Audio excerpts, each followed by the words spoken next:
자, 여러분 이어서 보도록 하겠습니다. 186페이지 재산세 펴놓으시고 여러분들 또 제 설명을 또 쭉 한번 들어보세요. 재산세 좀 소개를 해드리면, 재산세는 우리 부동산 보유시부가 되는 세금이죠. 우리가 이제 부동산 세법, 부동산 취득시부가 되는 취득세, 등록면허세를 다 받고 이제 보유시부가 되는 재산세, 종부세인데 그 중에서 보유시부가 되는 대표적인 지방세, 재산세를 이제 봅니다. 재산세는 시험 문제는 세 문제 정도가 계속 고정적으로 나오고 있습니다. 작년에는 29회 시험 때 작년에는 재산세만의 문제 2문제 나오고 한 문제가 종합부동산세랑 섞어서 나왔는데 정답 지문이 재산세 있었기 때문에 재산세 3문제예요. 그래서 그 전에도 계속 3문제가 나왔어요. 재산세 3문제가 출제되고요. 먼저 어떤 성격의 주세인지, 재산세 과세 대상이 어떤 것을 보유할 때 재산세가 부과되는지, 과세 대상 이 중에서요, 토지를 보유할 때는 토지분 재산세 부과할 때 토지 유형을 구분해 가지고 이제 토지분 재산세가 부과돼요. 여러분, 면적이 똑같다고 뭐 농지나 나대지나 공장 용지나 세금, 토지분 재산세 똑같이 부과하면 안 되잖아요. 그래서 토지 이용 모습에 따라 토지 유형을 나눠요. 그래서 토지분 재산세 부과하는데 이 토지 유형 구분하는 거, 제가 29회 시험 작년 시험 전에 여기 수업 들었던 분도 계시는데 작년 시험 전에 토지 유형 구분 이거 시험에 올해 아니면 내년에 이제 올해 나올 때가 됐다고 그래서 가끔씩 독립범죄로 나오는데 올해는 나올 때가 됐다 내가 작년에 분명히 얘기를 했어요. 여기서. 그래서 작년에 토지 유형 구분 문제가 독립범죄로 나올 가능성이 높다 그랬는데 작년에 나왔어요. 토지용 구분. 자, 독립범죄로. 그래서 나왔는데 이 토지용 구분에 대한 문제가 작년 시험에 세법 복수정답 나왔어요. 그래가지고 단서 조건을 단서를 안 달아가지고 복수정답으로 해서 2개가 복수정답으로 나왔었고요. 어쨌든 작년에 나왔기 때문에 토지용 구분은 올해는 이제 독립화 문제로 또 나올 가능성은 낮아졌어요. 이제 작년엔 제가 나온다 막 별표 3개 했었는데 올해는 독립화 문제로 나올 가능성은 낮고요. 다만 이 토지용 구분은 근데 독립화 문제로 출제 가능성은 낮지만 이제 올해는 낮아졌고요. 근데 간접적으로 토지용 구분을 할 수 있어야지 재산세, 세율이라든가 여러 가지 그런 것들 문제를 풀 수 있고, 또 그다음에 토지용 구분을 할 수 있어야지 이제 종합부동산세 과세 대상인지 아닌지 골라낼 수가 있어요. 그래서 간접적으로는 여전히 의미가 있다. 그래서 재산세 과세 대상은 여전히 별표에 3개는 아니지만 2개, 간접적으로 중요하다. 그래서 2개고요. 작년엔 3개였었는데 무조건 나온다고 했었는데 나왔으니까. 그 다음에 납세무자. 재산세는 누가 납부할 무자가 되느냐. 납세무자는요, 요거는 뭐 거의 시험에 매년 나오고 있습니다. 그래서 한 5년 계속 나왔었고요. 자, 계속 나오고 있는데 납세무자에 관한 것이 작년 같은 경우에는 종합문제 속에서 나오고 그랬었는데 올해 역시 또 납세무자는 또 역시 또 독립화 문제로 출제 가능성이 높다. 그래서 납세무자 독립화 문제로 안 나오면 종합문제 속에서 나온다. 그래서 납세무자는 중요합니다.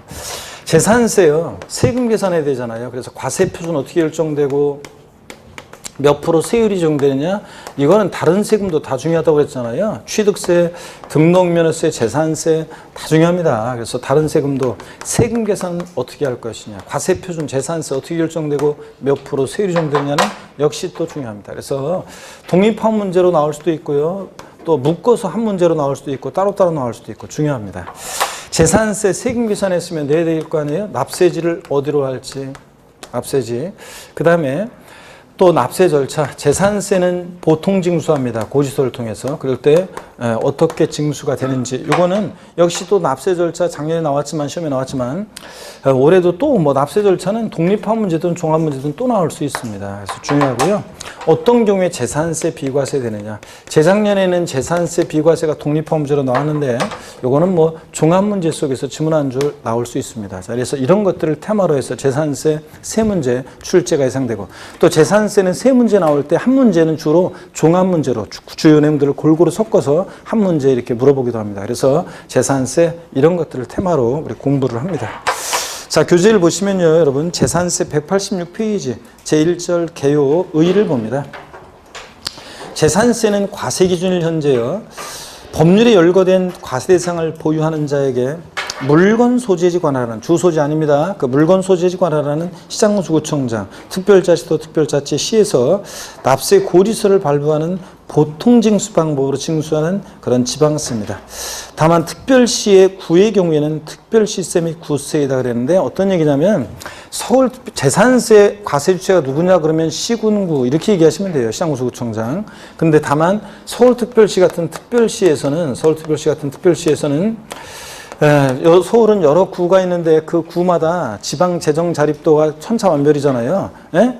그래서 뭐 강남구 같은 데하고 뭐 금천구라든가 뭐 이런 데하고 중랑구 이런 데하고 차이가 납니다. 자, 도봉구 이런 데하고는 지방 재정 자립도가 차이가 많이 나잖아요. 그러니까 각 시도마다, 각 구마다 이 지방 재정 자립도의 불균형 문제를 해소하기 위해서 예를 들어서 서울특별시 노원구에 있는 사람이 재산세 100을 내잖아요. 그럼 그 중에서 이제 서울특별시하고 그 다음에 그 자치구가요.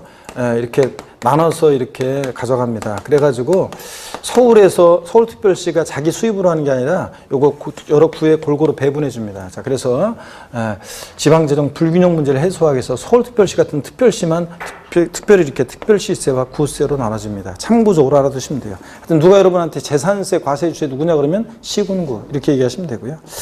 양가로 2번 특징을 보겠습니다. 동그라미 1번 재산세는 부동산을 보유하는 경우에 보유기간 동안 매년 반복해서 부과되는 대표적인 재산 보유세고요. 동그라미 2번 재산세는 소유하고 있는 재산을 중심으로 과세하는 물세이지만 그래서 물세니까 납세무자 인적사항 고려하지 않고 물건 각각에 대해서 어떻게 한다? 개별 과세합니다. 근데 예외적으로 토지에 대한 재산세는 당해 시군구 관할 구역 내 토지를 소유자별 어떻게 한다? 합산해서 과세하는 인세력 성격도 있다. 만약에 그 서울특별시 노원구에 A 상가 토지, B 상가 토지가 있으면 소유자별로 그 가격을 어떻게 한다? 합산해서 과세합니다. 뭐 그런 거. 그래서 물세 밑줄이고 예외적으로 인세력 성격 토지에 있다는 거 밑줄이고요. 키워드에. 자, 그 다음에 앞에서 설명을 드렸고요. 동그라미 3번 실질과세 원칙이 적용됩니다. 그래서 과세대상 물건의 공부상 등지 현황과 사실상 현황에 따르면 무엇에 따라서? 사실상 현황에 따라 부과합니다. 과세 기준일 6월 1일 현재 공부상으로 농지로 되어 있는데 실제 농사 안 짓고 있으면 농지가 아닌 토지로 토지분 재산세 부과하는 거고요. 4번에 매년 과세 기준일 6월 1일에 납세무가 성립하고요. 그래서 재산세는 항상 이 과세 기준인 6월 1일 기준으로 여러 가지 것들을 판단하고 6월 1일에 납부할 무가 추상적으로 성립합니다. 재산세는 보통징수 방법으로 징수되고 납부기 한 내 미납부했다 가산금 적용되는데 자, 고유세 기재된 납부기는 하루만 딱 지나도 일반 가산금 3% 깔아놓고 납기 후 매 1월 한 달씩 지날 때마다 계속 안 내면 한 달씩 지날 때마다 자, 매일 1개월 경과시마다 몇 프로씩? 0.75%씩 끝까지 버티면 몇 개월? 60개월에 한해서 5년 60개월에 한해서 중가산금 적용되고요. 조세 총론에서 배웠습니다. 동그라미 6번 금전 납부 원칙으로서 물납 이 허용되고요. 자, 물건을 납부할 수 있는 물납이 허용되고 일시불 납부 원칙으로서 분할 납부도 또 허용이 되고 있습니다. 그래서 재산세는 유일하게 지방세에서 물납과 분할 납부가 모두 허용되는 조세죠. 지방세법상 물납과 분할 납부가 모두 허용되는 조세를 골라라. 뭘 골라야 돼? 재산세. 자, 허용되고요. 그 다음에 7번 보유세 부담의 급격한 증가에 따른 세부담 완화하기 위해서 전년도하고 비교해서 올해 일정한 상한을 못 넘게 해요. 그래서 그 세부담 상한에 관한 규정이 있다는 거 나중에 자세히 배웁니다. 그 다음에 8번 징세비용 절감을 위해서 소액징수 면제 규정을 두어서 고유서 한 장당 세액이 얼마요? 2,000원 미만일 때는 징수하지 않습니다. 그러니까 2,000원이면 징수해야 하나요? 한다는 거. 2,000원 징수하고 2,000원 미만은 징수하지 않습니다. 자, 이런 것들 우리가 앞에서도 배웠었고요. 187페이지 박스 안에 그림을 봅니다. 재산세는 물건 소재지 시장군수구청장이요. 법에 열거되어 있는 대상 물건을 과세에 대해서 과세 기준일 6월 1일 현재 사실상 소유하고 있는 자에게 고지서를 발부해서 보통징수 방법으로 징수하는 그런 세금입니다. 시군구세고 자, 특징 동그라미 1번 보유과세고요. 대표적인 재산 보유세고 대장과세라는 거 말뜻만 알면 돼요. 재산세는요. 대상의 종류에 따라 시장군수구청장이 토지대장, 건축물 대장 같은 대장을 작성 기록하고 비치합니다. 그러다 보니까 대장과세하는 조세다 이렇게 얘기해요. 대장이 있다는 거. 그 다음에 응익과세 말뜻만 짐작하면 돼. 학자들이 얘기하는 거라 줄글 필요 없어요. 응할응이고 익은 수익성이에요. 그 재산을 보유함으로 발생할 수 있는 수익성에 의해서 부과하는 세금이고, 또 토지의 경우에 학자들이 응능과세로 성격도 있다고 이렇게 얘기합니다. 물세고요. 자, 그래서 세금계산할 때 물건만 보고 각각 개별과세고, 예외적으로 토지의 경우에 인세력 성격도 있다, 이런 거. 어떤 분은 강의하시면서 이렇게 얘기하시는 분이 있더라고요. 그래서 교수님이 어떤 타사에서 어떤 분이 그렇게 하신 바람에 수강생분이 또 이렇게 해가지고 저한테 질문하는 분들이 있더라고요. 물세는 납세지가 물건 소재지고, 그 다음에 인세는 납세지가 주소지다. 사람을 따라가서 주소지다. 이렇게 강의하신 분이 있더라고요. 아니에요, 이거 여러분들. 그러면 재산세는 원칙적으로 물세예요. 자, 근데 예외적으로 토지의 경우에 인세력 성격이 있잖아요. 그러면 보세요. 그러면 토지를 여러 곳에 토지를 보유하고 있는 경우에 토지분 재산세는 토지 소유자의 주소지예요? 아닙니다. 여러분 주소지는 경기도 광명시인데 여러분이 서울특별시 노원구에도 토지가 있고, 예를 들어서 저기에 제주특별자치도 서귀포시에도 토지가 있고 막 그럴 때 각각의 토지 소재지를 납세지로 하는 거지 주소지입니까, 여러분? 아니잖아요. 그래서 이렇게 하면 안 돼요, 여러분들. 그래서 인세 물세는 세금을 계산할 때 납세의자 인적사항 고려하지 않고 물건 각각 개별 과세한다는 특징이 있는 거고, 인세는 합산 과세한다는 거지. 소유자별 그 가격을 합산해서 과세한다는 거지. 이거지. 그래서 취득세는 재산세는 물세니까 건축물 같은 거, 주택 같은 거, 재산세, 물세니까 납세의자 인적사항 고려하지 않고 물건 개별 과세 이런 거지. 납세지하고 연결을 시키면 안 돼요, 이거. 근데 그래서 저한테 와가지고 그러면 재산세는 그러면 토지 경우 인세 성격이 있는데 그러면 이렇게 하면 안 돼요. 자, 그래서 물세, 인세 이거로 납세지를 하시면 안 됩니다. 자, 그다음에 계속 이어서 봅니다. 4번은 우리 시험에 관계된 주요 세금들 공통적인 성격이죠. 다 직접세고 독립세고 보통세고 종가세고 정률세를 적용되고, 역시 재산세도 등록면허세만 형식주의과세 명의자과세 원칙 적용되지 나머지 주요 부동산 세금들은 다 사실주의과세죠. 등기, 등록, 허가 등과 뭐한다? 무관하게 과세합니다. 현황 부과고요. 자, 그 다음에 과세 대상 보겠습니다. 자, 재산세는요, 토지, 건축물, 주택, 항공기 및 선박을 대상으로 한다. 그래서 5가지 재산세 대상 상식처럼 알고 있어야 됩니다. 잘 보세요, 여러분들. 우리가 재산세 과세 대상은요, 여러분 봅니다. 재산세 과세 대상은 법에 일거가 되어 있는데, 먼저 토지, 그 다음에 건축물, 그 다음에 주택, 그 다음에 선박, 항공기 5가지가 재산세 대상입니다. 근데 5가지가 재산세 대상인데 상식처럼 알고 써야죠. 처음에 전국모의서 같은 거 보면 여기다가 슬쩍 차량 같은 거, 취득세 대상이 되는 차량 같은 거 집어넣고 문제 내는데, 차량은 재산세 대상이 아닙니다. 어떤 거라고요? 토지, 건축물, 주택, 선박, 항공기입니다. 그럴 때 이 토지 있잖아요. 토지는 모든 토지예요. 그래서 모든 토지, 지적공무상 토지뿐만 아니라 사실상의 토지를 포함하는 모든 토지입니다. 모든 토지인데, 자, 그래서 모든 토지다 보니까 미등록된, 지적공무상 등록되지 않은 미등록된 토지 포함해요, 제외해요?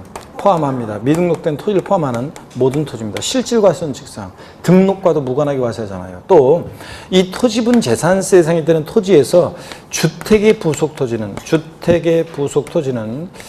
기초과정 배운 분들, 기초인문과정 배운 분들, 주택의 부속 토지는 여기 토지분 재산세 대상이 되는 토지에 포함해요, 제외해요? 제외한다고 그랬습니다. 왜 그러냐? 재산세에서 주택에 대한 과세 입장과 상가에 대한 과세 입장, 이걸 잘 이해한다고 그랬어요. 한번 보세요.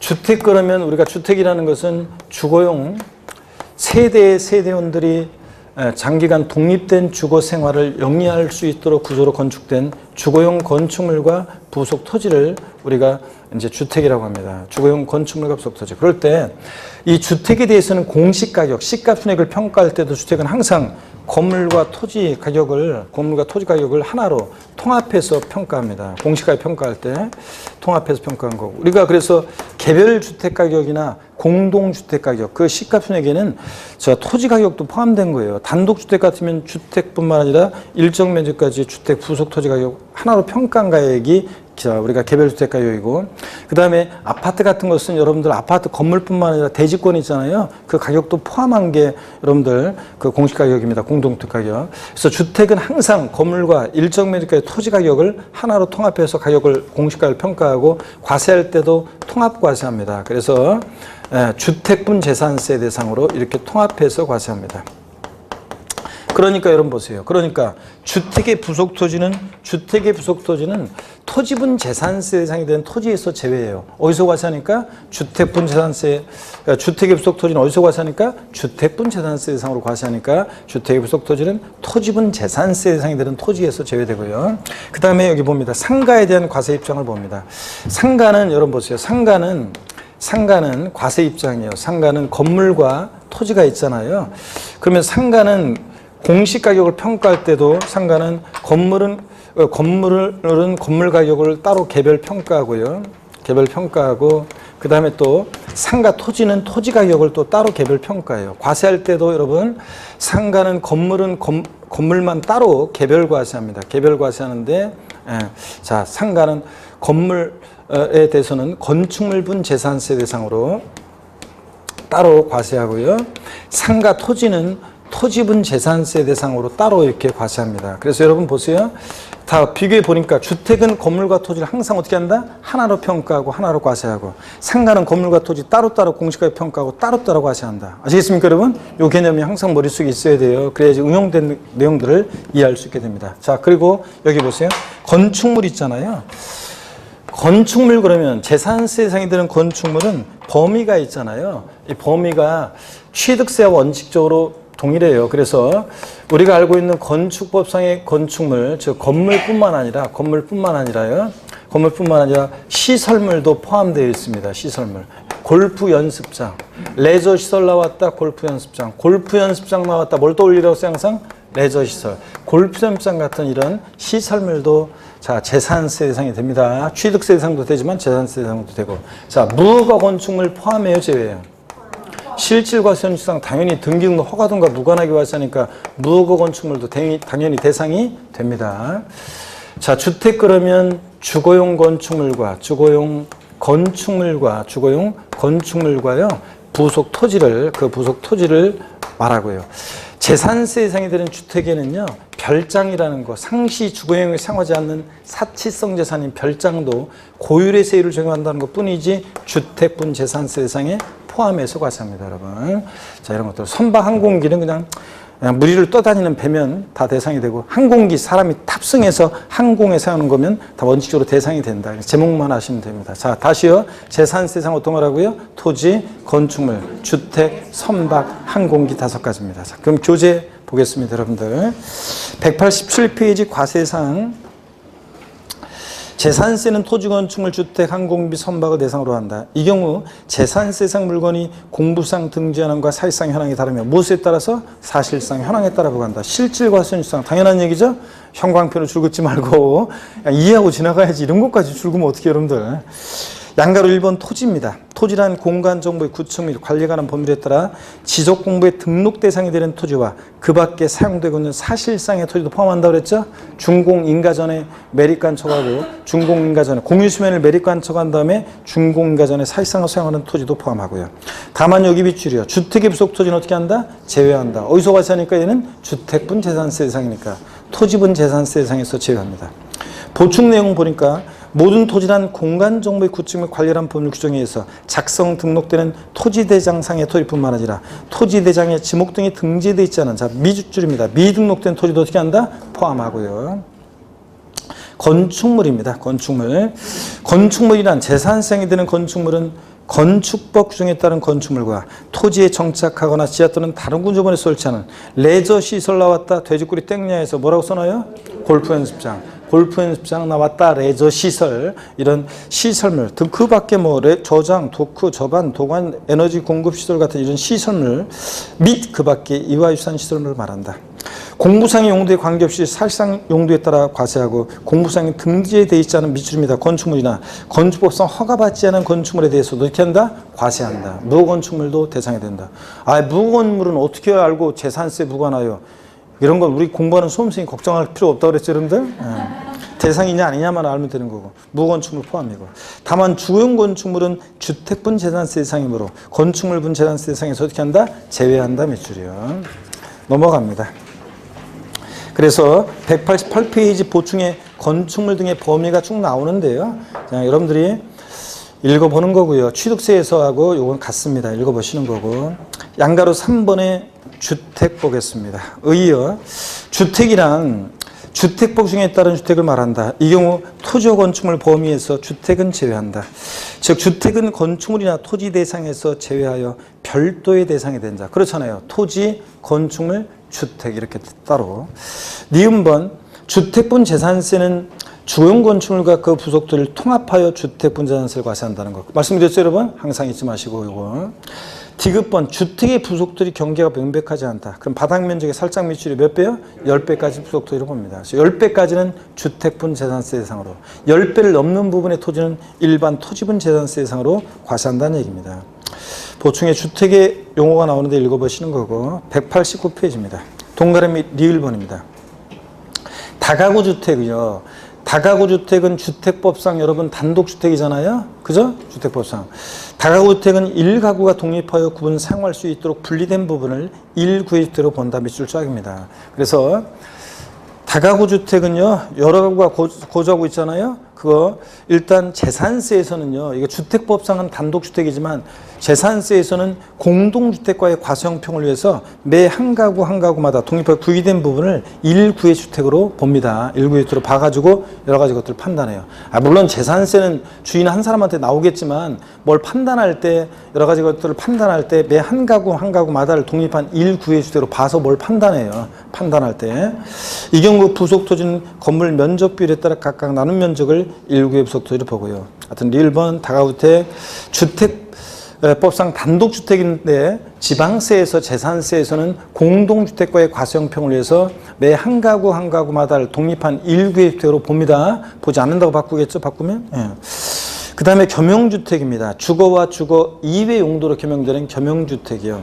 예, 이거를 우리가 흔히 상가주택이라고 하는 거 있잖아요. 1층은 상가, 2층, 3층 주거. 자, 그러면 이걸 갖다가 주택으로 보면 건물과 토지를 하나로 평가해서 주택분재산세로 세율로 주택에 대한 세율을 정하고 상가로 보면 건물과 토지 따로따로 평가해서 건물은 건물분재산세로 토지는 토지분재산세로 과세할 거 아니에요. 그죠? 세율도 달라지고 그렇기 때문에 이 겸용주택을 어떻게 판정할 것이냐가 의미가 있는 건데 주거와 주거 이외 용도의 겸용주택은 주택을 볼 것인지 상가를 볼 것인지에 따라 재산세의 부과가 달라지므로 판정이 의미가 있는 바 겸용주택의 판정은 다음과 같다. 동그라미 기억번 1동의 건물이요. 1동의 건물에다가 사각형이요. 그래서 건물 한 개동 1동 건물. 1동 건물이 주거와 주거 용도에 사용되는 경우는 밑줄입니다. 주거용으로 사용되는 부분만을 주택으로 봅니다. 자, 밑줄이고 이 경우 건물의 부속 토지는 주거와 주거 외 용도로 사용되는 건물 면적 비율에 따라 각각 안분해서 주택의 부속 토지와 주택 외 건축물의 부속 토지를 구분하는데요. 이게 어떤 건지 한번 설명을 드려볼게요, 여러분들. 자, 여기 봅니다. 자, 이쪽 한번 보겠습니다. 자, 여기 보시면 먼저요. 1동 건물이 어떤 건지 또 어떻게 하는지 한번 보겠습니다. 네. 오늘 조금 그래도 다음 주에 휴강이기 때문에 조금 더 한번 늦게까지 보겠습니다.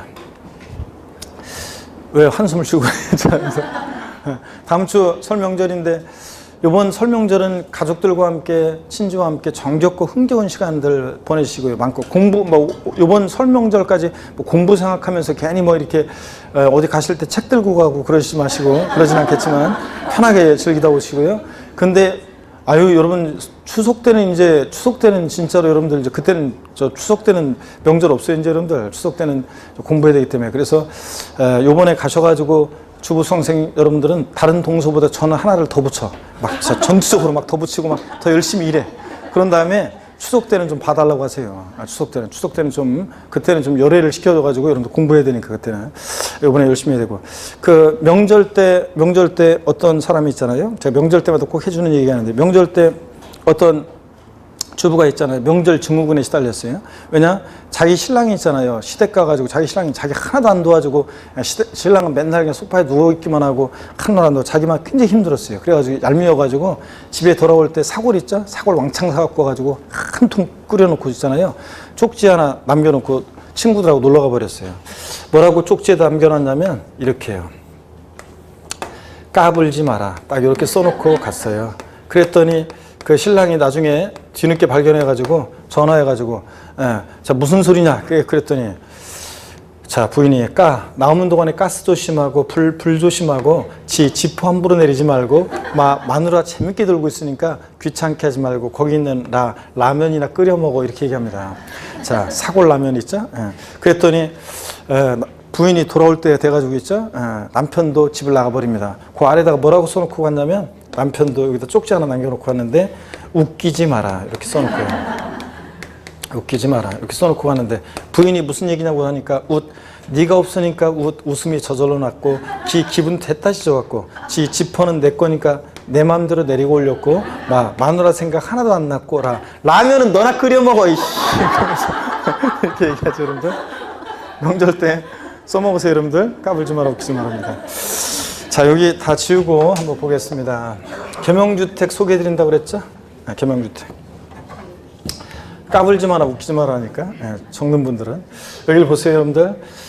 겸용주택 주거와 주거 이해용대 겸용되는 겸용주택 있잖아요.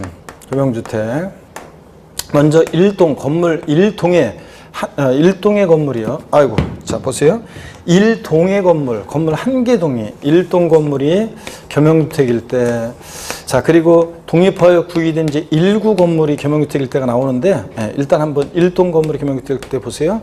얘는요 1동 건물은 면적에 비례해서 주거 면적과 주거 이해 면적에 비례해서 주거 부분만 주택으로 본다는 얘기인데요. 주거 부분만 자 주택으로 본다는 얘기죠. 지금 요 얘기는 그러면 어떤 얘기냐면 이런 거예요. 우리가 예를 들어서 여러분요. 건물 한 개 동이 있어요. 1동 건물 한 개 동이 있는데 1동 건물. 자, 1동 건물이 있습니다. 그럴 때 건물 한 개 동이 1층은 상가고 2층, 3층은 주거 면적이에요. 그러면 보세요. 주거 면적이 예를 들어서 60% 면적이고 상가 면적이 40%예요. 이런 경우에 이걸 주택으로 보느냐 상가로 보느냐에 따라서 세금이 확 달라지잖아요. 자, 그랬을 때 어떻게 판정하냐면 1동 건물은 주거 면적이 크더라도 어떻게 한다고요? 주거분만 주택이에요. 그러니까 60%만 주택분 재산세로 과세하고요. 자, 40%는 건축물분 재산세로 과세한다는 얘기입니다. 그 다음에 또 이 부속 토지는 건물 면적비율에 따라 안분해서 60%는 주택의 부속 토지로 과세하고 주택의 부속 토지로 주택과 함께 그 다음에 40%는 건축물분 재산 상가 토지로서 과세하고 이렇게 한다는 얘기입니다. 이해되십니까 여러분? 시험에서 바꾼다. 1동의 건물이 주거와 주거 이외용도에 겸용되는 경우에는 주거용으로 사용되는 면적이 주거 이해 면적보다 큰 경우에는 전부를 주택으로 본다. OX, X입니다. 주택면이 크더라도 뭐라고요? 주거분만 주택입니다. 1동 건물 받고 거기 니은번을 봅니다. 1구의 건물입니다. 또 1구 건물에다가 사각 정해놓고요. 1구의 건물이 주거와 주거 용도에 사용되는 경우에는 또 밑줄입니다. 주거용으로 사용되는 면적이 100분의 50 이상인 경우에 주택으로 본다 밑줄 짝이요. 자, 그러면 어떤 얘기냐? 1구 건물이라는 것은 지금 보니까 얘는 주거용 사용 면적이 자 50% 100분의 50% 이상이면 50% 보세요. 50% 이상이면 요거는 이제 전부 주택이고요. 전부 주택이고 법령의 반대 속으로 50% 안 될 때는 미만일 때는 이게 이제 주거 부분만 주택이거든요. 주거 부분만 주택인데 자, 그러면 어떤 건지 한번 볼게요, 여러분들. 주거부만 주택인데, 어떤 건지 한번 볼게요, 여러분들. 1구 건물이 뭐냐? 1구 건물이 뭐예요? 막 묻는 분들 계시는데, 1구 건물은 이런 거예요. 예를 들어서 여러분 보세요. 독립하여 구입이 된 1구 건물은 방 하나가 1구, 독립하여 구입이 된 방 하나가 1구 건물이 될 수도 있고요. 한 개층 전체가 1구 건물이 될 수도 있어요. 우리 한 개층 학원 있는 이 한 개층 전체에서 학원 면적과 또 일부는 주거용 시설, 보일러 깔고 그래가지고 주거용 시설로 사용하고 있어요. 그러면 이 한 개층 전체가 1구 건물이 겸용주택이 되는 거고, 또 한 개층 전체가 예를 들어서 101호와 102호로 독립하여 구획이 돼 있어요. 출입문 별도로 돼 있고 독립하여 구획이 돼 있는데, 그러면 각각 101호와 102호가 각각 독립하여 구획된 1구 건물이 되는 거예요. 그럴 때 어떤 애가 102호를요, 어떤 애가 102호로 독립하여 구획이 된 1구 건물을 독립하여 구획이 된, 이건 건물 한 개 동의 겸용주택인 거고, 자, 요때 102호가 어떤 애가 딱 절반 면적 50%는 주거 면적으로 사용하고 나머지 50%는 상가 면적으로 사용해요. 그러면 얘는 자, 102호는 주택이냐 상가냐 이런 게 문제가 되잖아요. 그럴 때 어떻게 한다고요? 주거용 상면적이 50% 이상이면 요거 102호는 뭐가 된다? 주택으로 과세한다. 주택분자산세 부과한다는 얘기입니다. 요거 그래서 시험에서 어떻게 바꿀 수 있냐? 1구의 건물이 주거와 주거 이외 용도에 겸용되는 경우에, 1구 건물이 주거와 주거 이외 용도에 겸용되는 경우에 주거용으로 사용되는 부분만을 주택으로 본다. OX요. 원칙으로 이렇게 하면 틀려요. 얘는 항상 뭐가 나와야 되냐면 주거용 상면적 항상 뭐 50% 이상. 이게 나와야 돼요. 항상. 주거용 상면적 50% 이상이면 전부 주택이 되잖아요. 자, 그러면 교재를 보겠습니다. 니은번 그래서 1구 건물이 겸용될 때는 주거용 상면적 50% 이상이면 전부 주택입니다. 그래서 거기 표에 1동 건물은 주거부만 주택으로 보고 1구 건물이 겸용주택일 때는 주거용 상면적이 50% 이상이면 전부 주택이고 안 되면 주거부만 주택이고. 그래서 이 표에도 역시 또 꼭 잘 알아둡니다. 중요 표시해 놓고요. 그 다음에 선박 항공기는 그냥 읽어보는 거예요. 대상이라는 것만 아시면 되고요. 과세대상별 재산세 구분, 그래서 그 표를 한번 보세요. 주택 부속 토지를 제외한 토지로서 나대지나 일반 건축물의 부속 토지는 토지분 재산세로, 건축물에서 주택 이외 일반 건축물은 건물분 재산세로, 주택의 건물과 그 부속 토지는 통합해서 주택분 재산세로. 자, 이렇게 해서 여러분들 과세한다는 거. 차이점 설명 다 드렸죠, 여러분들? 주택은 항상 건물과 토지 하나로요. 190페이지 넘어갑니다. 190페이지 보니까 예제 문제 보세요. 지방세법상 재산세 과세 대상에 속하는 것으로 옳게 묶인 것은 그랬습니다. 2호회에 일단 대상이 되면은 O 아니면 X를 한번 외치면서 체크해 보세요. 항공기. O. C값 순액이 1억 원인 비업무용 자가용 선박.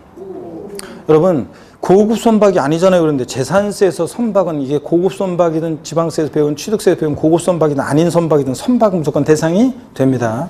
고급 주택 옵니다. 고급 주택이든 아닌 주택이든 주택은 재산세 대상이 되잖아요. 주택. 고급 주택은 아니라는 말 없었잖아요. 주택 무조건 대상이고, 카지노 배상들은 건축물 무조건 대상이고, 어떤 건축물을 사용하든, 과수원, 토지면은 농지든 아닌 토지든 무조건 대상이 됩니다. 차량 X입니다. 이거 취득세 대상이죠? 취득세 대상이지만 재산세 대상 아닙니다. 차량. 골프용권. 취득세 대상이지만 재산세 대상 아닙니다. 기회장비 아닙니다. 토지 건축물 주택 선박 항공기지. 기회장비 아니고. 광화권 아닙니다. 이런 거. 취득세 대상이지만 재산세 대상 아니고요. 취업범 법령에 있어 신고된 20타석 이상의 골프 연습장. 자, 골프 연습장 나왔다. 레저시설 같은 이런 시설물은 대상이 됩니다. 골프 연습장 같은 시설물. 그래서요, 요해 문제예요. 공부 잘하는 수강생분일수록 답을 잘 못 고르고 헤맸어요. 왜냐고요? 골라보니까 대상이 되는 거 골라보니까 4개 이상이잖아요. 근데 여기 보니까 지문에 4개씩만 짝져 있잖아요. 그래가지고 당황했는데, 이 문제는 보세요. 지방세법상 재산세 과세 대상에 속하는 것으로 옳게 묶인 것은 그랬지 모두 고르라고 안 했잖아요. 그러니까 옳게 묶여진 것은 1번이 정답입니다. 이렇게 해서 이런 문제 모두 고르라는 거하고 옳게 묶인 거하고 헷갈리면 안 돼요, 여러분들. 그 다음에 제2절 과세대상 토지구분입니다. 작년에는 제가 그냥 이거 나온다고 했었는데 나왔고, 그래서 올해는 뭐 일단 심화이론에서 자세한 내용은 배울 거고요. 오늘 이번 1, 2월 과정까지는 토지분 재산세 대상이 되는 토지를 이용 모습에 따라 몇 개 이용으로 나눈다고 그랬잖아요. 어떤 기준에 의해서 이 이용을 나누는지 그것만 설명을 드리고 이번 수능은 넘어갔다가 자세한 내용은 3, 4월, 5, 6월에 걸쳐서 우리가 배워나갈 거고요. 오늘은 자, 요거 일단 토지용 구분 일단 한번 봅니다. 자, 그래서 어떤 기준에 의해서 토지용을 구분하는지를 소개해 드리겠습니다. 자, 힘내시고 여러분들 좀만 더 할 거예요. 토지용 구분까지는 봐야 돼요. 자, 그러면 어떤 기준에 의해서 토지용을 나누느냐. 이것도 좀 지울게요. 자, 그래서 보겠습니다. 제 카페에 제 다음 카페에 등록 면허세까지는 핵심 요약 정리를 올려놨고요. 재산세도 제가 이제 내일이나 언제 모레든 올려놓도록 하겠습니다. 자, 등록 면허세까지는 핵심 요약 정리 공부한 내용 핵심 요약 올라가 있어요. 여러분들이 자, 복습하실 때 한번 다운받아서 읽어보시기 바라고요. 자, 그 다음에 한번 설명을 드리겠습니다. 자, 토지용 구분 한번 봅니다. 토지용 구분. 자, 보시면은 토지용 구분. 재산세 대상이 되는 토지는 모든 토지인데요. 이 모든 토지인데 이 모든 토지에 대해서 과세할 때 그 바탕에는 토지 공개념적인 요소가 그 바탕에 있어요. 왜냐하면 토지는 공급이 제한되고 그러다 보니까. 그래서 우리가 공법에서 여러분이 배웁니다. 국계법에서 보면 토지를 이용할 때는 공공복리 증진에 맞게 이용해라. 자기 땅이라고 지멋대로 이용하면 안 된다. 그리고 효율성 있게, 땅덩어리 잡고 인구 많은 나라니까 효율성 있게 이용해라. 그 다음에 자손만대 물려줘야죠. 자연환경 보존에 유의하면서 이용해라. 이렇게 얘기하고 있습니다. 그렇죠? 그래서 이걸 바탕으로 해서 재산세 대상이 되는 토지는 모든 토지인데요. 이 모든 토지에 대해서 아까 얘기했듯이 면적 똑같다고 세금 똑같이 부과하면 안 되잖아요. 토지 이용 모습에 따라 나누는데요. 먼저 생산과 관련한 생산 관련 토지 이용 모습도 있고요. 또 생산된 것을 소비자들에게 유통시켜주는 유통 상업적 목적의 토지 이용 모습도 있고요. 자, 그 다음에 상업적 목적 토지 이용 모습도 있고, 그 다음에 나대지역. 지상에 건축물이 없는 나대지, 잡종지 같은 토지 이용 모습도 있습니다. 그 다음에 사치성 재산의 토지 이용 모습도 있습니다. 어떤 게 사치성 재산이냐 그러면 사치성 재산 토지, 고급 오락장용 토지라든가 고급 오락장용 토지나 그 다음에 골프장용 토지 같은 이런 토지 이용 모습도 있습니다. 자, 그랬을 때요. 자, 모든 토지를 토지 이용 모습에 따라 이렇게 나눠요. 그 다음에 우리 예를 한번 들어보면 생산과 관련한 토지로서 대표적인 토지 이용 모습은 뭐가 있냐면 농지, 그 다음에 목장용지, 그 다음에 임야 이런 게 있습니다. 여러분 보세요. 근데 여기서 임야에 제가 여기 보세요. 임야에 제가 꽃 표시를 했어요. 흔히 여러분이 시골에 어디 임야를 갖고 계시다 그러면 그 임야는요 나대지 잡종지처럼 취급해요. 여기서 말하는 꽃 표시한 임야는 나중에 이제 기본서 보면 쫙 법에 열거된 임야들이 나와요. 산림보호 육성 등 공익 목적의 일정한 임야들이 있어요. 법에 열거된 것들만 농지 목장과 함께 토지 이용 모습이 생산과 관련돼 있고 사회적인 기여도와 효용 가치가 있기 때문에 얘네들은 낮은 세율을 정하는데 미리 말씀드리면 0.07%의 낮은 세율을 정합니다. 재산세. 그 다음에 또 생산 관련한 토지로서 대표적인 게 공장용지 같은 게 있잖아요. 이런 공장용지 같은 이런 것들도 토지용 모습이 생산과 관련돼 있고 사회적인 기여도와 효용 가치가 있어서 낮아요. 근데 공장은 자연환경은 좀 해치면서 이용하기 때문에 농지목장보다는 조금 높아요. 0.2%. 그렇지만 여전히 얘네들은 낮은 저율의 세율을 적용합니다. 그래서 낮은 저율의 세율을 적용해서 다른 토지 여기 잘 보세요. 합산하지 않고 분리해서 과세하는 저율 분리과세 대상 토지로 과세합니다. 저율 분리과세 대상 토지로. 핵심 요약 정리 다운받으면 요거 그대로 필기가 되어 있습니다. 나중에. 자, 그래서 사진 찍어가시거나 하시고 여기 잘 보세요. 저율, 낮은 세율 중에서 다른 토지 합산하지 않고 얘네들만 따로 분리해서 과세하는 저율 분리과세 대상 토지로 과세합니다. 유통 상업적 목적 토지로서 대표적인 토지용 모습은요. 어떤 게냐면 상가나 사무실 같은 일반 건축물의 부속 토지요. 상가나 사무실 같은 일반 건축물의 부속 토지는요. 자, 얘네들끼리 별도로 모아요. 그래서 별도로 얘네들끼리 모아서 당해 시군구 관할 구역 내 별도는 별도끼리 같은 상가 토지끼리요. 소유자별로 합산해서 과세하는 별도 합산 과세 대상 토지로 과세합니다. 별도 합산 대상 토지로. 여러분, 재산세 그 상가 토지, 예외적으로 토지 경우 인세 성격이 있다고 그랬잖아요. 소유자별로 합산한다는 건 그 얘기입니다. 자, 그 다음에 나대지 잡종지 같은 애들 있잖아요. 얘네들은 나대지 잡종지 같은 이런 애들은 짬뽕이잖아요. 그러니까 종합적으로 얘네들을 모아가지고요. 자, 종합적으로 모아서 얘네들끼리 합산해서 소유자별로 합산해서 과세하는 종합 합산 과세 대상 토지로 과세합니다. 여러분, 근데요, 종합 합산 대상 토지는요, 여기 보세요. 종합 합산 대상 토지는 이렇게 분리과세 대상이나 별도 합산에 속하지 않는 나머지 토지는 다 뭐가 되냐면 종합합산입니다. 나대지 잡종지와 함께. 예? 자, 여러분들이 지적법에서 1번부터 40번까지 지목이 있습니다. 그럴 때, 30번까지구나. 몇 번까지죠? 예? 28번까지구나. 갑자기 뭐 헷갈리지게? 28번까지. 그런데 1번부터 27번까지 지목에 속하지 않으면 낯설다. 뭐가 된다? 28번 잡종지칙이라고 배우잖아요. 그런 것처럼 여기 보세요. 분리나 별도에 속하지 않는 토지는 전부 다 토지용 구분할 때 나대지 잡종주와 함께 다 뭐래요? 종합합산 대상 토지로 같이 합니다. 그래서 여러분들 공부했네. 그래도 아직까지 보면 이제. 자, 그래서, 자, 합산한다는 것은 얘네들끼리, 별도는 별도끼리 합산한다는 그런 얘기고요. 종합은 종합끼리 합산한다는 얘기고. 또, 사치성 재산 토지로 써있죠? 고불확장 골프장용 토지 같은 이런 애들 있잖아요. 이런 사치성산 토지는 토지용 모습이 토지 공개념에 부합하지 않잖아요. 토지 공개념에. 그래서 얘네들은 높은 고율의 세율을 적용해서 다른 토지와 합산하지 않고 따로 분리해서 과세하는 고율 분리과세 대상 토지로 분리과세합니다. 여러분 보세요.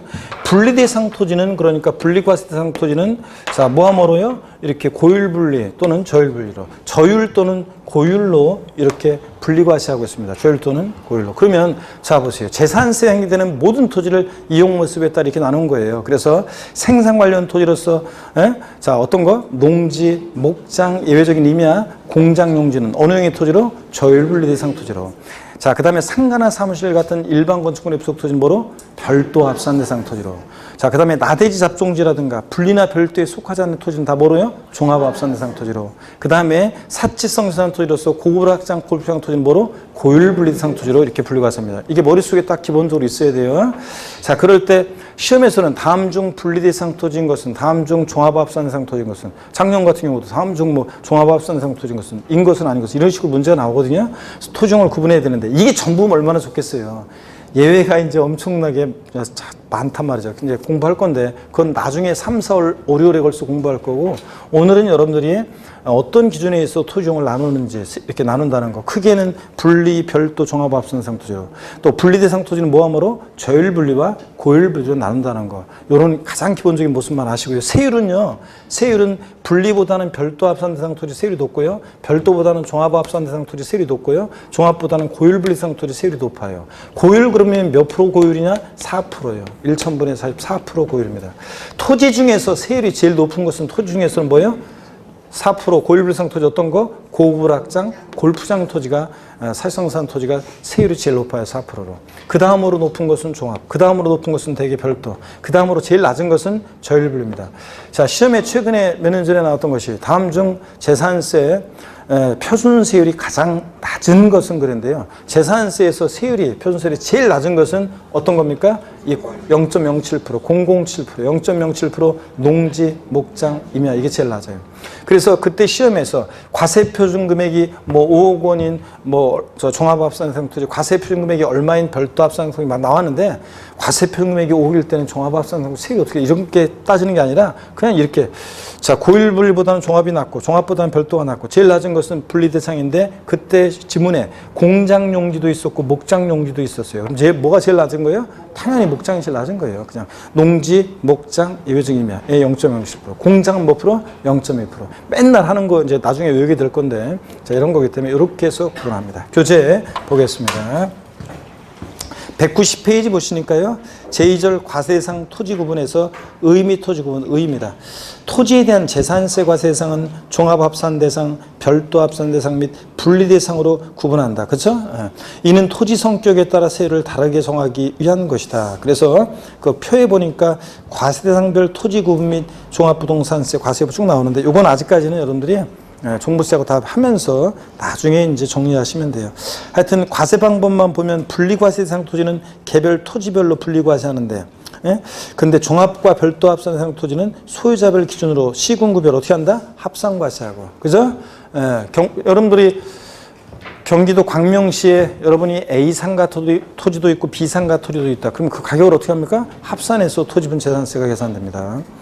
자, 그런 얘기고요.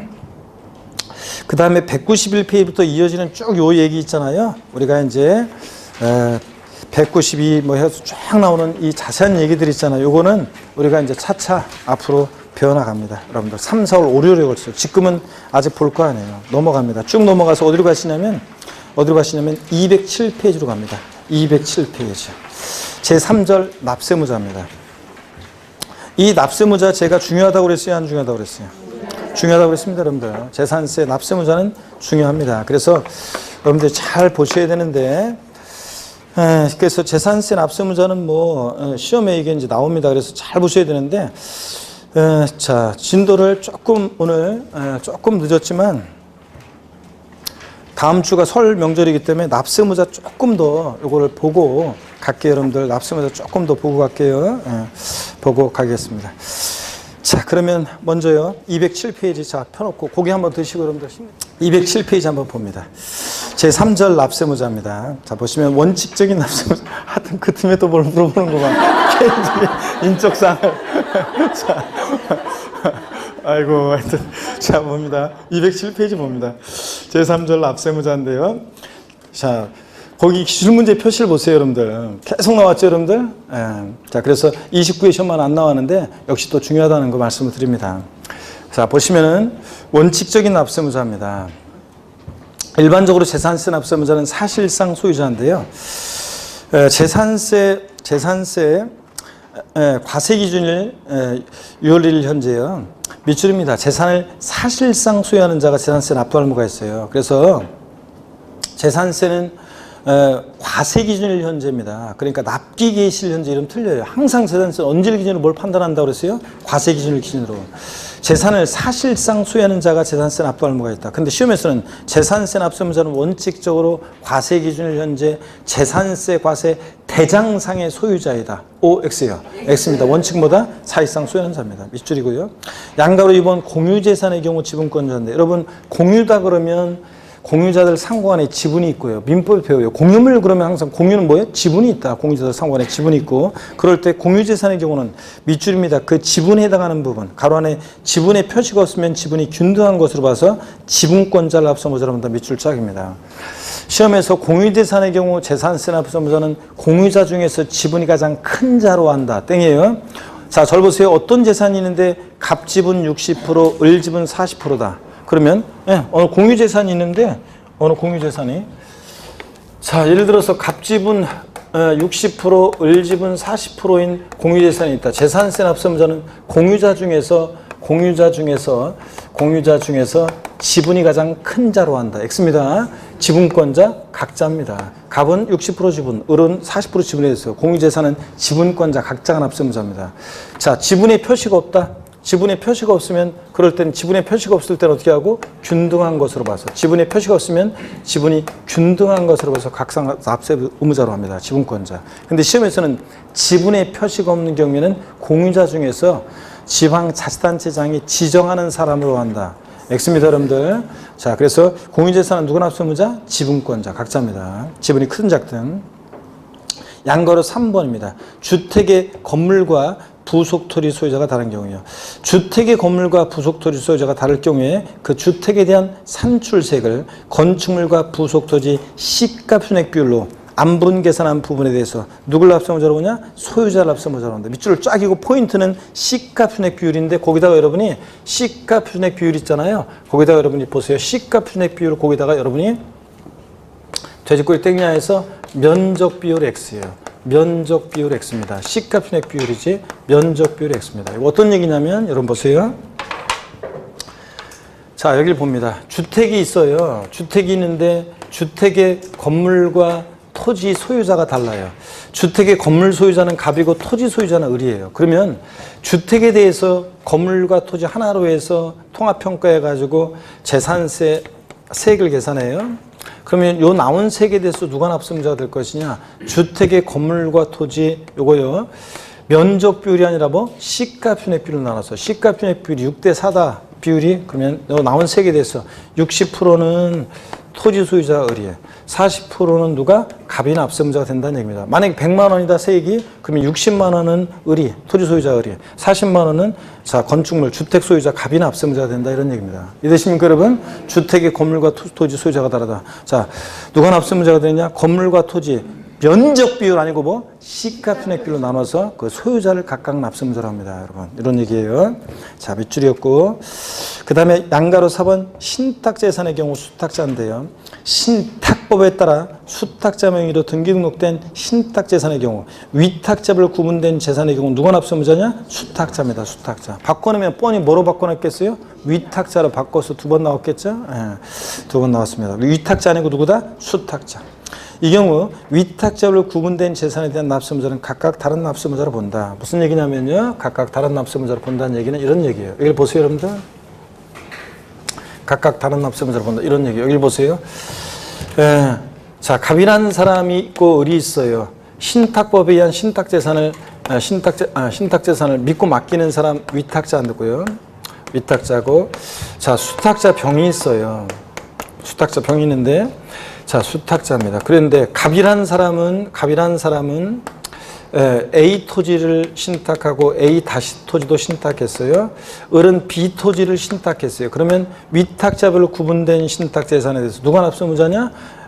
이거 누가 납세의무자라고요? 수탁자가 납세의무자예요. 다만 자, 이렇게 각각 다른 납세의무자로 A와 A 다시 토지에 대해서는 어떤 병이, B 토지에 대해서는 또 역시 병이 각각 이렇게 구분해서 각각 다른 납세의무자로 본다, 그런 얘기입니다. 재산세 요 토지에 대해서 안 냈다 그러면 요 토지에 대해서 세금 추징하거나 이제 하는 거고요. 자, 이런 식으로. 하여튼 그래서 위탁자 신탁법에 의한 신탁한 재산은 누가 납세의무자냐? 수탁자. 자, 각각 위탁자로 구분된 신탁재산은 각각 다른 납세의무자로 보고요. 그 다음에 2번 의제 납세의무자 봅니다. 위 일에 언급한 규정에도 불구하고 재산세 과세기준연제 다음의 언어에 해당하는 자는 재산세 납부할 의무가 있다. 그래서요, 공부상 소유자가 되는 경우도 있어요. 원칙은 재산세는 사실상 소유자인데 예외적으로 공부상 소유자가 되는 경우가 있는데요. 동그라미 1번 봅니다. 공부상의 소유자가 매매 등의 사유로 소유권이 변동되는데도 신고하지 아니해서 사실상 소유자를 알 수 없을 때는 공부상 소유자를 납세의무자로 본다. 밑줄 쫙입니다, 여러분. 자, 그래서 이거 어떤 얘기냐? 자, 여기 또 보겠습니다, 여러분들. 어떤 얘기인지 한번 보겠습니다. 이걸 또 좀 지우고 소개를 해드리겠네요. 자, 어떤 얘기냐면 여기를 봅니다, 여러분들. 재산세 납세의무자는 보세요. 재산세 납세의무자는 원칙적으로는 과세기준일 6월 1일 현재 재산을 사실상 소유하는 자라고 그랬습니다. 그랬죠? 공부상 소유자 아니고. 근데 예외적으로 지금 공부상 소유자가 되는 경우가 있다고 했잖아요. 두 가지 경우가 있어요. 하나는 이제 어떤 거냐면 여기 봅니다. 하나는 권리 변동이 있는데 권리의 변동 등이 사실이 있는데 금방 읽은 게 이거예요. 권리 변동 등이 있는데 권리 변동 사실을 신고하지 않아서 과세권자가 사실상 소유자가 누군지 알 수 없을 때 재산세 납세의무자는 알 수 없을 때 재산세 납세의무자는 여기 공부상 소유자입니다. 그럼 여러분 보세요. 재산세 납세의무자는 권리 변동이 사실이 있을 때 신고하지 않아서 사실상 소유자를 알 수 없을 때 누구라고요? 공부상 소유자인다. 그럼 이게 무슨 얘기인지 한번 보겠습니다. 갑이라는 사람과 을이라는 사람이 부동산을 매매하는데요. 부동산을 매매하는데 예를 들어서 계약금, 중도금, 잔금을 2019년 5월 30일 날 잔금을 치렀어요. 소유권 이전 등기는 6월 20일 날 등기가 됐어요. 당연도 재산세 납세의무자는 누가 되느냐 그러면 여러분 보세요. 재산세는 항상 뭘 판단할 때 언제 기준으로 판단해요? 과세기준 6월 1일 기준으로 판단합니다. 6월 1일 날 봤더니 공부상으로는 여전히 갑소유로 되어 있죠, 매도인? 그렇잖아요. 6월 20일 날 등기되어 있으니까. 6월 1일 이제 공부상 소유자는 갑. 근데 5월 30일 날 잔금을 치렀으니까 이 재산을 열쇠, 잔금 치르면서 열쇠 받고 서류 받고 사실상 지금 소유하는 자는 누구예요? 매수인입니다. 6월 1일 현재 5월 30일 날 잔금 치렀으니까. 그럴 때 재산세 납세의무자는 원칙 누구라고요? 과세기준 6월 1일 현재 재산을 사실상 소유하는 자, 매수인이 납세의무자입니다. 그잖아요. 재산세는. 그래서 자, 사는 사람, 부동산은 살 때 재산세, 당연도 재산세나 종부세를 부담하지 않으려면 매수인은 잔금을 언제 치러야 한다고 그랬어요? 6월 1일 지나서. 6월 1일 날도 안 돼요. 6월 2일부터 괜찮아요. 6월 2일. 그러니까 6월 1일 지나서 하여튼 잔금을 치러야 돼요. 사는 사람 입장에서는 재산세 부담 안 하려면. 6월 1일 전에 잔금 치렀다? 매수인이 납세의무자입니다. 원칙. 사실상 소유자예요. 6월 1일 현재. 근데 지금 예를 들자면 여기 지금 원칙 사실상 소유자가 납세의무자가 되는 곳에는요. 뒤에 나오는 얘기인데 사실은 이런 게 숨어 있어요. 뭐냐면 이렇게 권리 변동이 있는데 보세요. 과세 기준일까지 등기가 이행이 안 됐을 때는요. 뒤에 나오는 얘기인데 이럴 때는 이 공부상 소유자가 과세 기준일 6월 1일로부터 10일 이내 6월 10일까지요. 이런 권리 변동 사실에 대해서 계약서 첨부해서 시장군수한테 신고해 주게 돼 있어요. 권리 변동이 있는데 아직 등기가 안 됐을 때는. 그러면 시장군수가 딱 보니까 맞네. 이거 저 등기는 아직 안 되는데 5월 30일에 잔금을 치렀으니까 자, 재산을 사실상 소유하는 자 누구예요? 매수인을. 그래서 매수인 을이 되는 거예요. 이런 의미가 숨어 있습니다. 근데 자, 이런 권리 변동 사실을 신고해 주게 되는데 권리 변동인데 등기 안 돼서 신고를 안 했어요. 그럼 과세권자는 언제 잔금 치르 이런 걸 모르잖아요. 자, 그래서 보세요. 권리 변동 등이 있는데 권리 변동 사실을 신고 안 해서 과세권자가 언제 잔금 치러주고 이런 걸 몰라. 그래서 사실상 소유자를 알 수 없을 때는 누가 납세무자가 된다고요? 이 공부상 소유자가 납세무자가 되는 경우도 있다는 얘기입니다. 시험에서는 어떻게 나왔었냐? 권리 변동 등이 있는 경우에 권리 변동 사실을 신고 안 해서 과세권자가 사실상 소유자를 알 수 없을 때는 공부상 소유자가 아닌 사용자이다. 이렇게 나온 적이 있고요. 또 시험에 나온 것 같은 것이 권리 변동 등의 사실인 경우에는 권리 변동 사실의 신고 여부와 관계없이 재산세 납세무자는 사실상 소유자이다. X잖아요. 권리 변동 사실의 신고 여부와 관계없는 게 아니에요. 권리 변동 사실을 신고 안 해서 과세권자가 사실상 소유를 알 수 없을 때는 언제 잔금 이런 거 모를 때 누가 납세무자 돼? 공부상 소유자가 되는 경우도 있잖아요. 그래서 권리 변동 사실의 신고 여부와 관계없이 재산세 납세무자는 사실상 소유자이다. X입니다. 권리 변동 사실 신고 여부와 관계가 있습니다. 신고 안 해서 사실상 소유를 알 수 없으면 공부상 소유자. 권리 변동 사실을 신고해서 사실상 소유를 알 수 있으면 누구고? 사실상 소유자. 이런 얘기입니다. 이해되십니까, 여러분? 쫙 몇 줄이고. 넘어갑니다. 208페이지. 208페이지 넘어가니까 동그라미 2번입니다. 공부상 소유자가 되는 경우 동그라미 2번을 봅니다. 이 동그라미 2번. 공부상의 개인 등의 명의로 등재되어 있는 사실상의 종중재산으로서 종중소임을 신고하지 아니했을 때는 공부상 소유자를 납세무자로 본다. 밑줄 쫙입니다. 자, 이거 무슨 얘기냐면요. 실제는 종중재산인데 사실상 종중재산인데 종중소임을 신고 안 한 경우인데요. 실제는 종중재산인데 종중소임을 신고 안 했어요. 개인 명의로 등재돼 있어요. 그러면 과세권자는 실제는 종중재산인데 공부상 개인 명의로 등재돼 있어요. 종중소임을 신고 안 했어요. 이거 실제 종중재산이다. 이런 걸 신고해 주게 됐어요. 원래 과세 6월 1일부터 10일 이내에. 근데 안 했어요. 그럼 과세권자가 이게 종중재산인지 어떻게 알아요? 그럴 땐 누가 납세무자? 공부상 소유자. 개인 명의로 등재되는. 그럼 법령의 반대속으로 종중소임을 신고했다 그러면 누구고요? 총중이고 그때는. 자, 그런 얘기입니다. 그래서 이거 자, 그런 얘기고요. 그 다음에 양가로 2번을 보겠습니다. 다 중요합니다. 주된 상속자 되는 거 볼까요? 상속이 개시된 재산으로서요. 상속 등기 이행되지 아니하고 사실상 소유자를 신고하지 아니했을 때는 누가 납세무자냐? 주된 상속자. 주된 상속자가 누군지 한번 볼까요? 민법상 상속지분이 가장 높은 자입니다. 민법상 상속지분이 가장 높은 자라는 게 여러분 자녀들은 상속지분이 다 똑같다고 그랬죠? 1. 아들이든 딸이든 장남이든 사람이든 결혼했든 안 했든 상속지분 똑같습니다. 근데 배우자는 여기다가 5화를 가산해서 1.5입니다. 배우자와 자녀가 공동 상속받는 경우다. 누가 주된 상속자예요? 배우자. 자, 그러면 배우자 없고 자녀들만 있어요. 상속지분이 가장 높은 사람이 두 명 이상인 경우, 그중 나이가 가장 많은 사람, 연장자인데요. 배우자가 2명 이상일 일은 없고 상속지분이 가장 높은 자가 2명 이상이라는 것은 자녀들만 있을 때, 자, 그럴 땐 누가 주된 상속자가 되느냐? 나이가 제일 많은 사람, 연장자예요. 자, 그러면 보세요. 다시 올라가서 상속이 계신 재산으로서 상속등기 이행되지 않냐고. 여러분, 상속등기는 상속인 전원에 대해서 전원 명의로 해야 되는 거예요. 근데 상속등기가 안 됐다는 것은 과세권자 입장에서는 누가 상속받을지 포기할지 모른다는 얘기예요.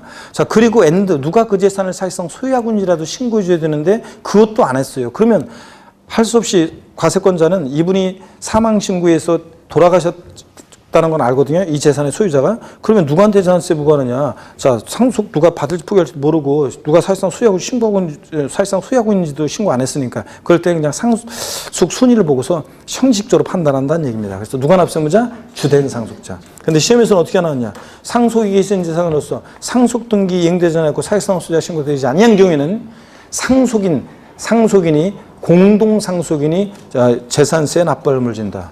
아닙니다. 공동상속인 아니에요. 누가 상속할지 포기할지 모르기 때문에 상속인 확정이 안 된 거예요. 자, 그래서 주된 상속자고 또 아니면 민법상 상속증이 가장 높은 자, 자 이런 자가 납세의무자가 되는 거예요. 또 아니면 상속 등기가 됐다 그러면 상속인이에요. 상속 등기 안 됐어요. 근데 사실상 소유자 신고는 했어요. 그럼 신고된 사실상 소유자입니다. 다시 시험에 바꿀 수 있는 걸 다 얘기 드릴게요. 상속 등기가 됐다 그러면 상속인이에요. 상속 등기는 안 됐지만 사실상 소유자 신고는 됐다 그러면 신고된 사실상 소유자예요. 누군지 알게 됐으니까. 근데 상속 등기도 안 되고 사실상 소유자 신고도 안 됐을 때가 누구라고요? 주된 상속자. 민법상 상속직무자가 가장 높은 자예요. 자, 이제 2인 이상일 때는 누구? 연장자. 나이가 제일 많은 사람. 이겁니다. 아셨죠, 여러분들? 이렇게 합니다.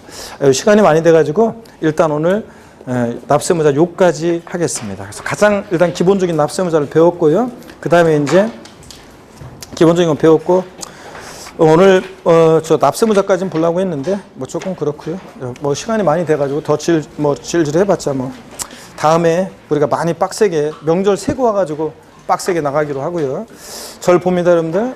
명절 세고 와가지고 좀 빡세게 해야 되겠네요. 절 봅니다. 뭘 또 빡세게 해야, 진짜. 자, 잘 보세요, 여러분들. 절 보시면, 그래도 빨리 배운 거 복습을 하고 가겠습니다. 등록면허세는요, 사실주의 과세예요, 형식주의 과세요?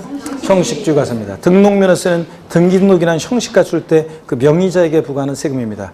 얘가 등기할 만한 실적 권리가 있는지 안 따져요. 절차만 정당하다 그러면 그 등기등록을 받는 명의자에게 부과하는 그런 세금입니다. 그죠, 여러분들?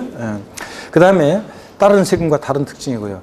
등록면허세, 얘 등록에는 취득을 원인으로 하는 등기등록은 제외합니다. 근데 예외적으로 이제 취득을 원인으로 하지만 포함되는 것이 있습니다. 자, 취득 원인으로 하는데 등록에 포함되는 경우가 있는데 그냥 대충 들어보세요. 뭐 작년에 나왔으니까.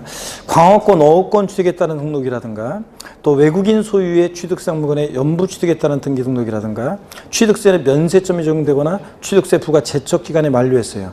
취득세는 부과할 수 없는데 이런 것들이 다 등기는 공짜로 안 해줄 때 이런 것들 취득세는 부과되지 않지만 등록은 공짜로 안 해줍니다. 그래서 취득을 원인으로 하지만 이런 때는 예외적으로 등록이 어떻게 한다? 포함해서 등록면허세가 과세되는 경우도 있다.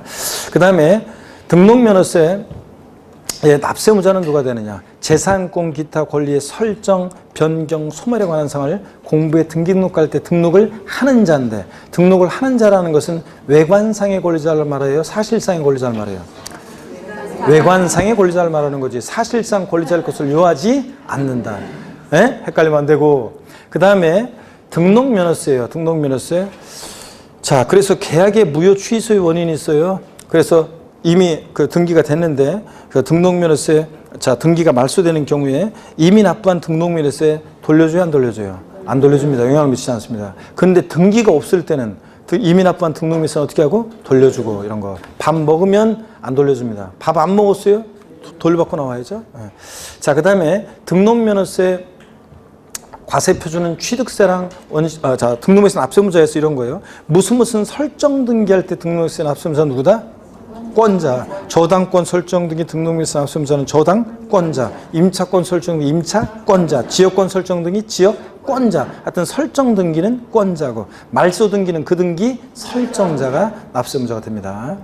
그 다음에 또요, 여러분 등록면허세 과세 표준은 신고 납부하는 세금이니까 자 취득세나 등록면허세나 원칙 납세의무자가 신고하는 거예요. 예외적으로 시가순액 신고하지 않거나 신고한 거에 시가순액보다 미달하게 신고되거나 이런 경우 국수공판법 부 같은 경우에는 사실상 취득가액을 과세 표준합니다. 똑같아요. 다만 결정적인 차이점이 취득세는 과세 표준이 취득 당시 가액인데 등록면허세는 뭐다? 등록 당시 가액이다. 그래서 사실상 취득가액을 과세 표준금액으로 할 때 국수공판법부의 경우에 등록면허세는 취득하고 나서 등록 당시 자산 재평가 등의 사유로 감각상각 등의 사유로 가액이 변경됐을 때 등록면허세는 뭘 과세 표준한다? 등록 당시 변경된 가액을 과세 표준한다. 자, 그래서 재평가 전에 변경 전에 가액이 아니라 변경 후에 가액을 과세 표준한다. 이런 것들. 그죠? 그 다음에 등록면허세 과세 표준이요. 과세 표준. 소, 가, 지 없는 애들은 꼭 등록면허세 과세 표준을 뭘로 하려고 소가지 부린다? 부동산 가액. 소유권에 관한 등기, 가등기, 지상권 설정 등기는 뭘 과세 표현한다? 부동산가액, 부동산가액.